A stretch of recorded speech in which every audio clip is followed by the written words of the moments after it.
제가 먼저 읽겠습니다. 나단이 다윗에게 이르되 당신이 그 사람이라. 이스라엘의 하나님 여호와께서 이와 같이 이르시기를 내가 너를 이스라엘 왕으로 기름 붓기 위하여 너를 사울의 손에서 구원하고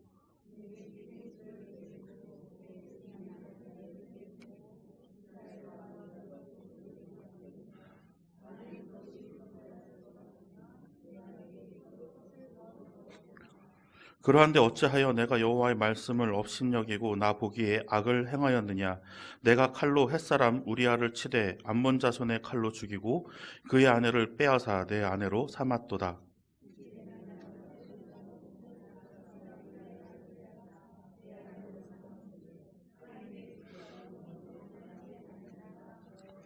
여호와께서 또 이와 같이 이르시기를 보라 내가 너와 내 집에 재앙을 일으키고 내가 내 눈앞에서 내 아내를 뺏어하사 내 이웃들에게 주리니 그 사람들이 내 아내들과 더불어 백주에 동침하리라.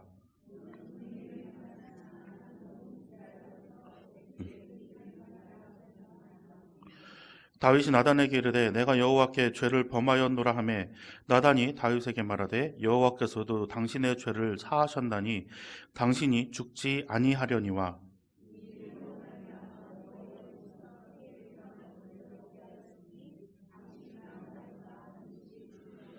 15절 함께 읽겠습니다. 나단이 자기 집으로 돌아가니라. 우리 아내가 다윗에게 낳은 아이를 여호와께서 치심에 심히 앓는지라. 아멘.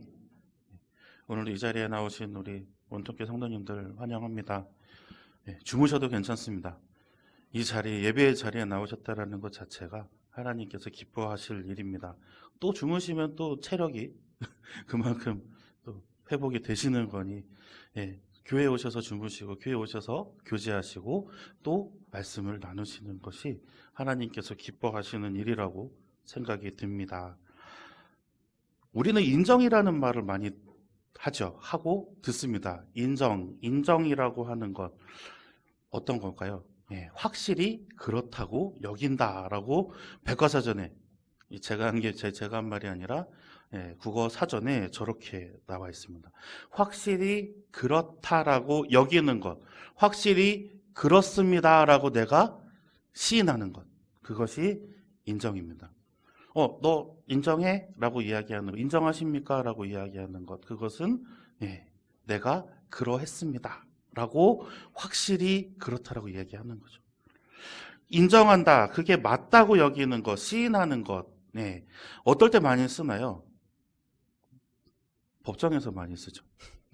피고들에게 인정하십니까? 라고 이야기해서 물어보는 그런 장면들을 우리가 TV에서 많이 볼 수가 있습니다. 오늘 말씀에서 보면은 인정이 나와요. 누가 인정을 했죠? 다윗이 자신의 죄를 인정합니다. 다윗이 죄를 인정할 때에 딱 이렇게만 이야기해요. 내가 여호와께 죄를 범하였노라. 다른 말 한마디도 안 합니다. 딱 그거 한마디. 내가 여호와께 죄를 범하였노라. 오늘 인정의 FM을 보여주는 것이죠. 변명거리도 없어요. 사실은 내가 상황이, 사실은 내가 집안이, 사실은 내가 어렸을 때부터, 사실은 제가 정신질환을 앓고, 뭐 이런 거 없어요. 우리가 흔히 볼 수 있는 뭐 심신미약이나 이런 것들 없어요.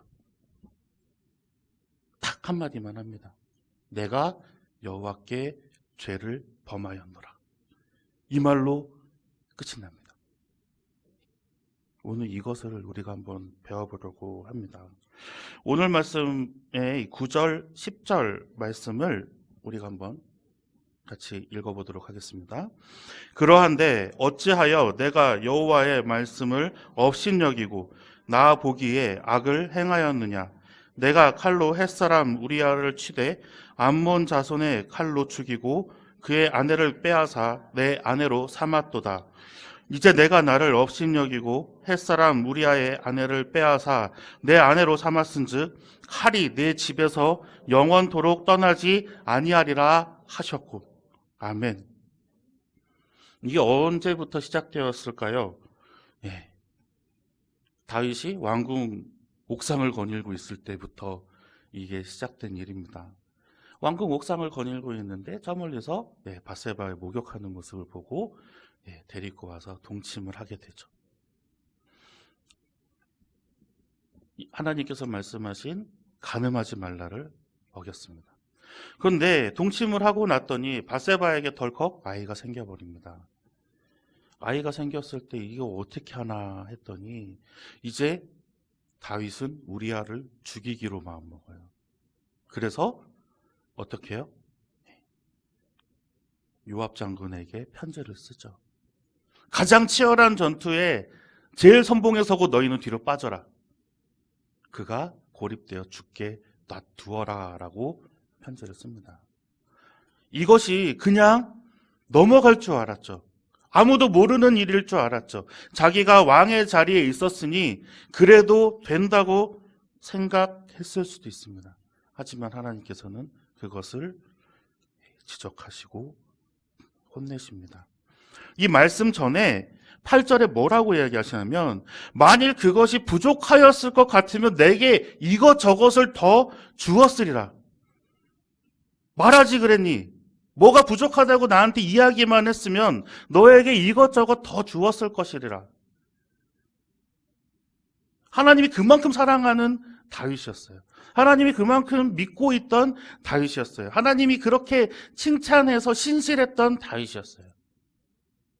그런데도 하나님 저버리고 이 죄악의 길에 빠져들고 맙니다. 그래서 이 하나님의 경고가 다윗에게로 향하게 되는데요. 그런데 이거 어디서 많이 들어봤던 비슷한 장면이 하나 또 있지 않습니까? 비슷한 일이 또 있었습니다. 사무엘상 15장 17절에서 19절의 말씀입니다. 우리 한번 같이 읽어보겠습니다.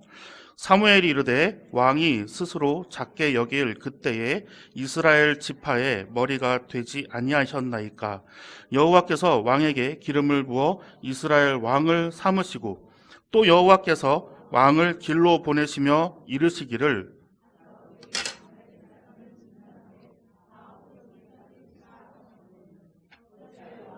여호와의 목소리를 청종하지 아니하고 탈취하기에만 급하여 여호와께서 악하게 여기시는 일을 행하였나이까. 아멘.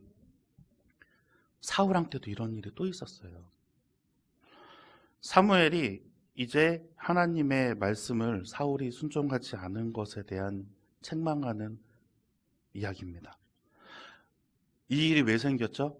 하나님께서 이제 아말렉을 정벌하시기 위해서 아말렉이라고 하는 이 족속의 악함을 이전부터 아시고 출애굽 때부터 이스라엘을 괴롭혔어요. 전면전으로 이스라엘하고 싸운 게 아니라 항상 뒤에 처져 있는 노인과 병든 사람들 그리고 약한 사람들을 약탈해 갔던 이 아말렉을 하나님께서는 기억하시면서 너희의 기억에서 지워버리리라라고 약속하셨어요. 그건 하나님의 언약이에요.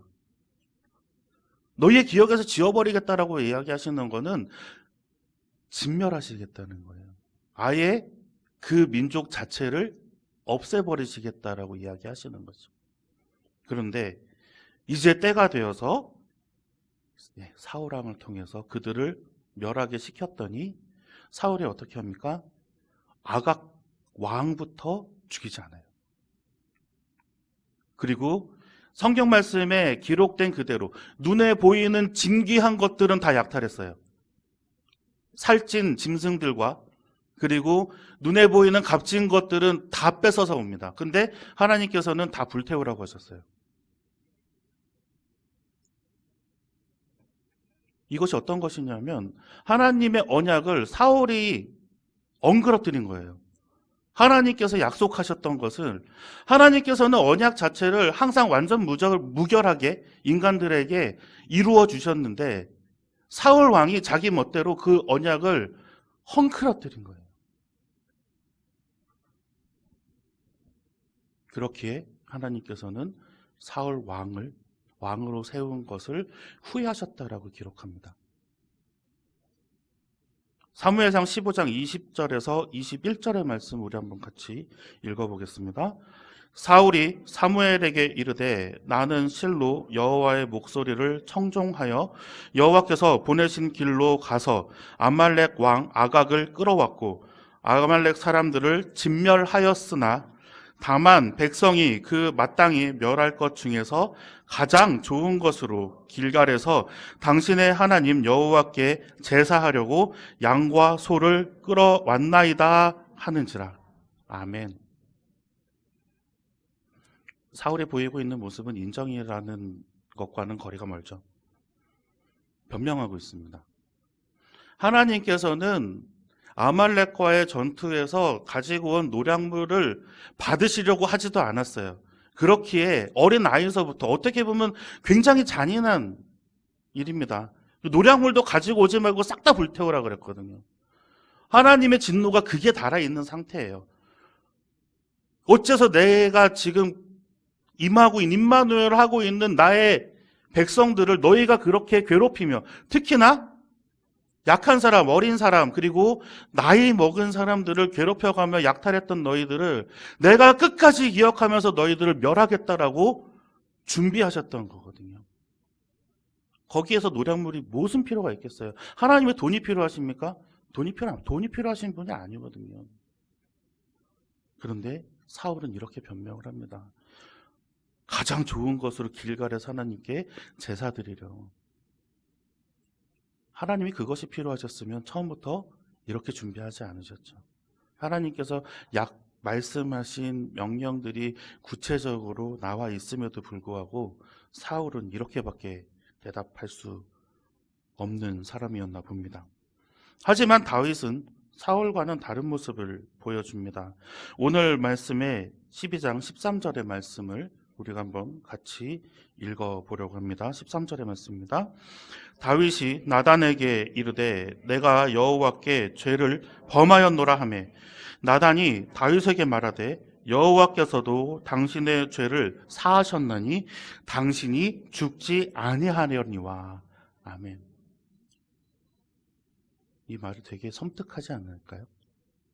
지금 아까도 말씀드렸듯이 이 말이 나단의 이야기가 끝나자마자 다윗은 그 자리에서 내가 여호와께 죄를 범하였노라라고 인정하고 시인합니다. 그런데 나단이 그 뒤에 뭐라고 이야기하냐면요, 당신은 이제 안 죽어 라고 이야기해요. 말 한마디라도 실수했으면 다윗은 그 자리에 죽었을 수도 있어요. 그 무서운 하나님, 그 위험 있고 그리고 그렇게 권위 있으신 하나님을 다윗은 알았어요. 그렇기 때문에 내가 왕의 자리에 있더라도, 지금 이스라엘의 지금 다윗 왕 때가 지금 보통 왕 때입니까? 어마어마하게 힘이 있는 나라예요. 지금 이스라엘은 주변에 있는 어느 나라도 지금 자기네들을 범접하지 못할 정도로 지금 강력한 나라가 됐어요. 막 옆 나라에서 자기네 쳐들어오지 말라고 조공을 갖다 바쳐요. 그 왕이에요. 그 왕이 바로 무릎 꿇어요. 바로 인정해요. 바로 시인하고. 그렇기에 나단이 어떻게 보면 정말 아무 힘없는 선지자, 그냥 내가 하나님의 말씀을 전하러 온 사람입니다 라고 오는 이 선지자, 대언자, 정말 목이라도 비틀면 그냥 죽어버릴 것 같은 이 사람이 당신이 이제 안 죽어 라고 이야기하는 거예요. 이 대목을 우리가 곰곰이 생각해 보셔야 합니다. 하나님 앞에, 이 나단 앞에가 아니에요. 다윗은 하나님 앞에서 내가 인정을 한다는 거예요. 다윗도 정말 대단한 사람이에요. 그 위치에서 정말 그 부를 가지고, 그 힘을 가지고, 그 권력을 가지고 자기 말 한마디면 100만 대군이 움직이는 그 높은 자리에 있으면서도 선지자가 와서 당신이 범죄하였다라고 이야기를 하자마자 자기가 시인합니다. 내가 여호와께 죄를 범하였노라. 요새 같으면 어떨까요? 예, 많은 상상들이 되시죠. 막 이런 것들을 바라볼 때 다윗의 믿음이 정말 대단하구나. 다윗은 정말 하나님께서 사랑하지 않을 수 없구나 라는 생각을 우리가 해봅니다. 그런데 이 다윗도요, 이 믿음이 좋아 보이는 다윗도요, 자신의 죄를 나단히 들춰내기 전까지는 그냥 지나쳐요. 본인이 스스로 인정하지 않았잖아요. 본인이 스스로 나의 죄를 인정하지 않았어요. 그냥 지나가야지. 그 불안한 마음에 대해서는 성경이 어떻게 기술하고 있지 않기 때문에 그 마음은 잘 모르겠지만, 나단이 와서 밧세바와 그렇게 범죄했던 사실을 밝혀내고 정죄하기 전까지는 본인은 몰랐어요. 그러한 이야기를 좀 나누려고 합니다. 오늘 제가 영상을 하나 준비해 갖고 왔어요. 이거를 제가 제 목소리로 제 말로 어떻게 설명을 할까 하다가 연습을 많이 해봤는데 도저히 안 되겠어서 제가 영상을 준비를 했습니다. 우리가 영상을 한번 다시 보시고 마음속에 작은 울림이 있으시기를 소망합니다.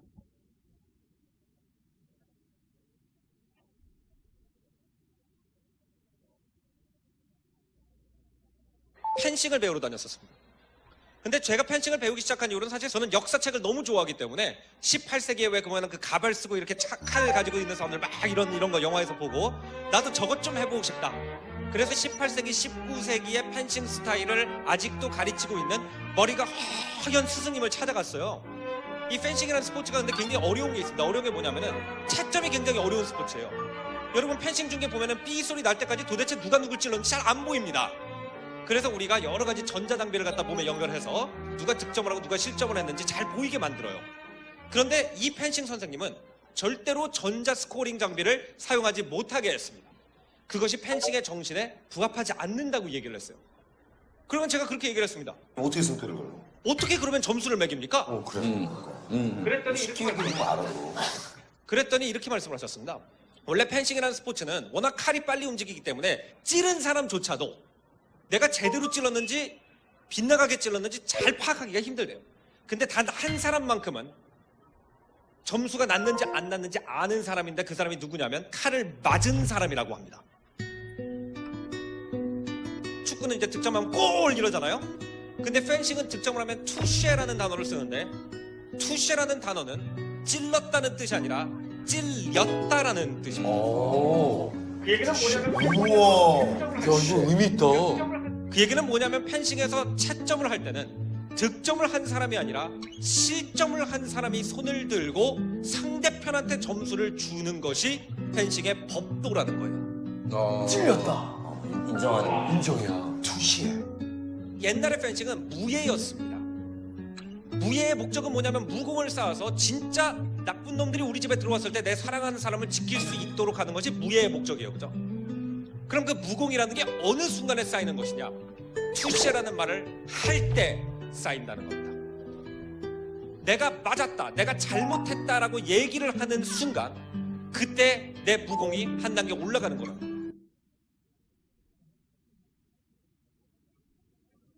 네. 내가 찔렸다. 내가 범죄하였다. 우리는 이런 용기가 있습니까? 내가 하나님 앞에 범죄하였다라고 다윗이 외칠 만한 이 용기가 우리 안에 있어야 합니다.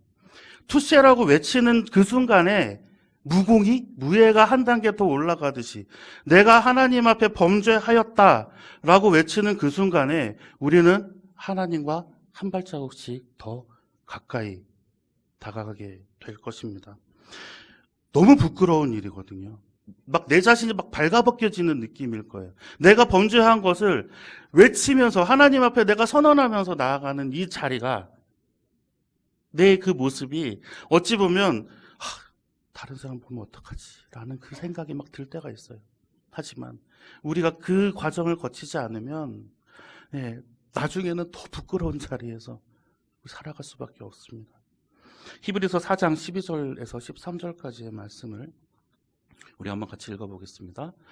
하나님의 말씀은 살아있고 활력이 있어 좌우에 날선 어떤 검보다도 예리하여 혼과 영과 및 관절과 골수를 찔러 쪼개기까지 하며 또 마음의 생각과 뜻을 판단하나니 지으신 것이 하나도 그 앞에 나타나지 않음이었고 우리의 결산을 받으실 이에